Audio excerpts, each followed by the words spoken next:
Every month you open that bag of store-bought feed, watch the level drop faster than you expected, and you think, there has to be a better way.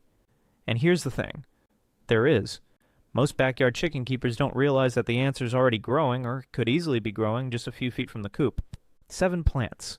That's all it takes to dramatically reduce what you spend on feed and keep your flock healthy, active, and well-nourished through every season of the year. You don't need a farm. You don't need acres of land. You just need to know which plants to grow and how to use them. So let's walk through them together, and by the time we're done, you're going to look at your backyard differently.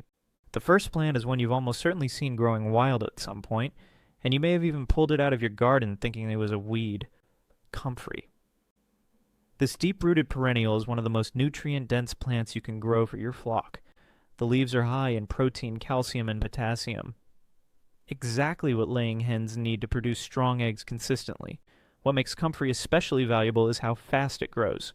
Cut it back, and within a few weeks it's full again. You can harvest it 4 to 6 times a year from a single plant, and one small patch can feed a flock of 6 to 8 chickens with regular supplemental greens throughout the growing season. To get started, find a spot in your yard that gets decent sunlight. Comfrey tolerates a partial shade, but it thrives in full sun. Plant root cuttings in spring or fall about 2 feet apart. They'll establish slowly at first, but by the second year you'll have more comfrey than you know what to do with. Chop the leaves and toss them directly into the run, or lay them in a pile for the chickens to work through. They'll pull out what they want, and leave the rest to break down into the ground. The long-term benefit here goes beyond just the feed value.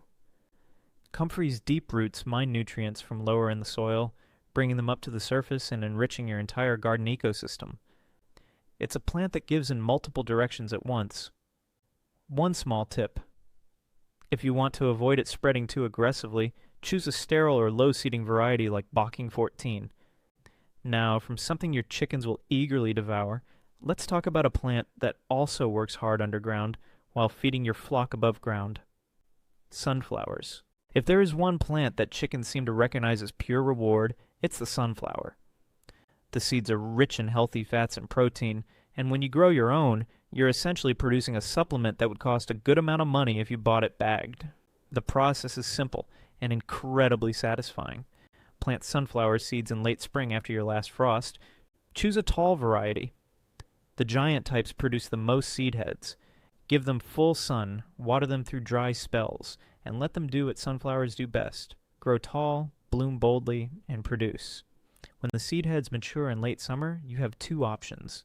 You can cut the heads and store them in a dry place to feed through fall and winter.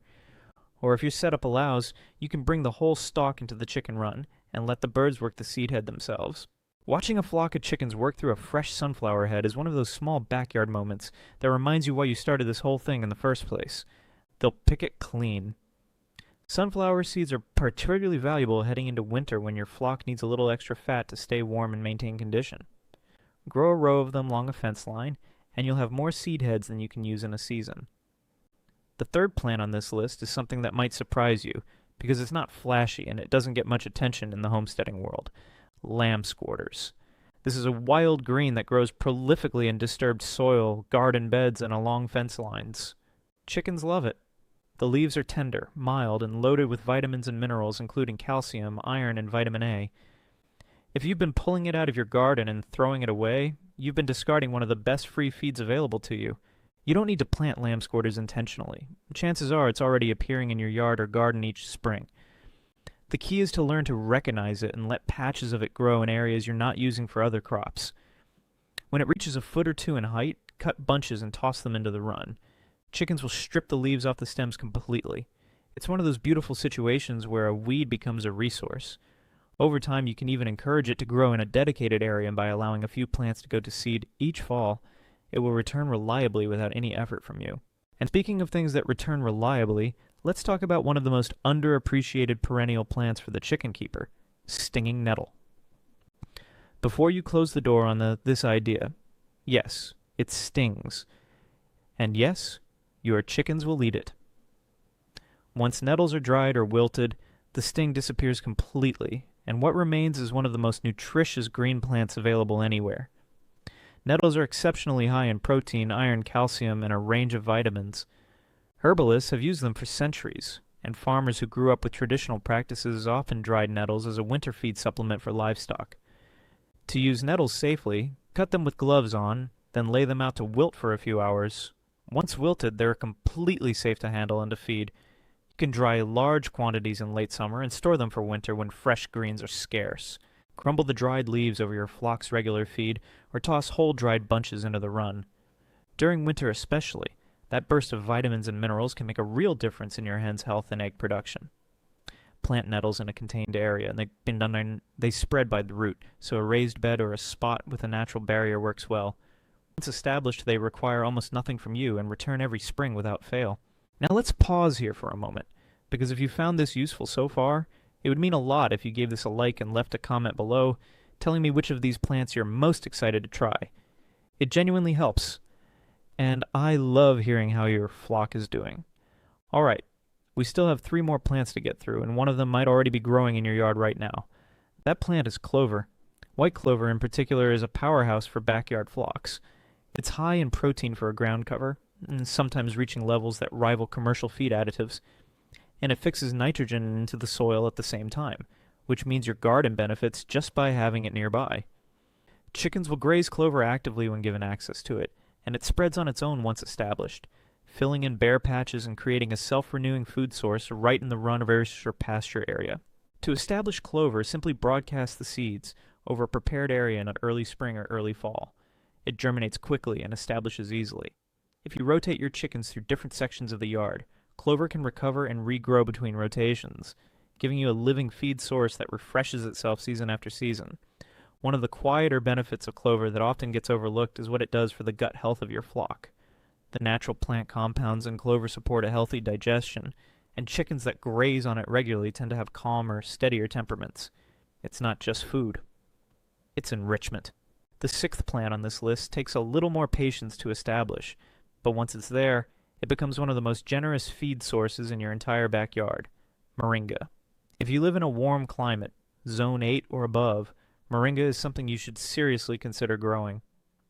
The leaves of the moringa tree are extraordinarily nutrient dense. They contain significant levels of protein, calcium, iron, and a broad range of vitamins. Research conducted in agricultural settings has shown that adding dried moringa leaf to poultry feed can improve egg production, yolk quality, and overall flock health.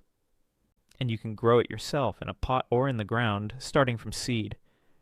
Moringa grows fast, sometimes several feet in a single season, and responds well to cutting back. Harvest the young leaves regularly, dry them in a shaded area with good airflow, and crumble them into a powder that you can sprinkle over regular feed. Even small amounts make a meaningful difference. For those in cooler climates, moringa can be grown as a container plant and brought indoors during winter, or started fresh from seed each spring. The effort is modest compared to the nutritional return. Think of it as a green supplement you grow yourself rather than buying in a bottle. And the 7th plant, the one that rounds out this list, is one of the most familiar, most overlooked, and most freely available plants in the entire backyard landscape. Dandelion. Before anything else, let's acknowledge the obvious. If you have a lawn, you almost certainly have dandelions. And for most people, those dandelions represent a nuisance, something to remove or suppress. But for chicken keepers, they represent a continuous, self-renewing supply of nutritious greens, from early spring until late fall. Every part of the dandelion is useful. The leaves are high in vitamins A, C, and K, as well as calcium and iron. The flowers attract the beneficial insects and are themselves edible for chickens. The roots, when dried and ground, have been used historically as a digestive tonic. Chickens will eat dandelion leaves eagerly, especially when the plants are young and tender in the early spring. Let a section of your yard grow without mowing, or establish a dedicated dandelion patch along a fence line, and you'll have a steady stream of free greens from the moment the ground thaws until the first hard frost. The deeper shift that all 7 of these plants represent is not just about saving money, though you will save money. It's about building a backyard system that supports itself. When your garden grows food for your chickens, and your chickens return nutrients to your soil, and your soil grows better plants year after year, you've stopped relying on a supply chain that exists outside your gate. That's a quiet kind of freedom. It doesn't happen overnight. You don't need to plant all 7 of these tomorrow. Start with 1. Maybe it's comfrey because you like the idea of a perennial that keeps giving. Maybe it's dandelions because you already have them and you just need permission to stop pulling them out. Either way, you're starting. And starting is the only thing that matters. Each season that passes, your system gets a little more complete. Your feed bill gets a little lower. Your flock gets a little healthier. And your connection to the land you're working gets a little deeper. That's the real reward here. Not just the eggs, not just the savings, but the satisfaction of watching something you built with your own hands feed itself forward. If you want to keep learning how to build that kind of self-sufficient backyard, there's more waiting for you here. Take it one plant at a time and trust the process.